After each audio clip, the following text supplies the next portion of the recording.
आज से लगभग 7 करोड़ साल पहले धरती पर एक ऐसी तबाही आई थी जिसने दुनिया के करीब 80% जानवरों को खत्म कर दिया था, जिसमें डायनासोर जैसी कई प्रजातियां भी शामिल। ऐसा इसलिए हुआ था क्योंकि करीब 12 किलोमीटर में फैला एक विशालकाय उल्कापिंड धरती से आ टकराया था। इसकी वजह से धरती पर करीब 100 किलोमीटर चौड़ा और 30 किलोमीटर गहरा खड्डा बन गया था। ऐसे ही एक नहीं बल्कि तीन तबाही एक बार फिर धरती के करीब आ रही है। नासा समेत दुनिया भर के वैज्ञानिक उन पर अपनी नजरें गड़ाए हुए बैठे हैं। ये उल्कापिंड अगर धरती से टकरा गया तो एक बार फिर एक ऐसी तबाही आएगी जो दुनिया को पूरी तरह बर्बाद कर डालेगी। इनमें से एक उल्कापिंड तो 24 जुलाई यानी आज ही धरती के करीब से गुजरने वाला है। वैज्ञानिकों ने इसका नाम एस्ट्रॉयड 2020 एनडी रखा है। वैज्ञानिकों के मुताबिक एस्ट्रॉयड 2020 एनडी 170 मीटर लंबा है और इसकी गति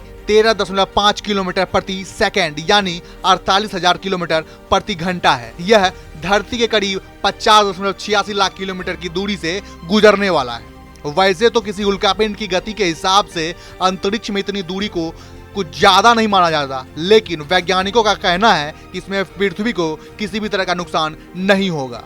हालांकि ऐसा माना जा रहा है कि अगर एस्ट्रॉयड 2020 एनडी उल्कापिंड पृथ्वी से टकरा गया तो यह आधी दुनिया को खत्म कर सकता है। खगोल विज्ञान में इस तरह के उल्कापिंडों को पोटेंशियली हैजर्डस यानी संभावित खतरनाक क्षुद्रग्रह कहा जाता है। धरती के करीब आ रहे दूसरे उल्कापिंड का नाम वैज्ञानिकों ने 2016 DY30 रखा है। यह धरती के करीब 34 लाख किलोमीटर की दूरी से गुजरेगा। यह धरती के सबसे करीब से गुजरने वाला उल्कापिंड है।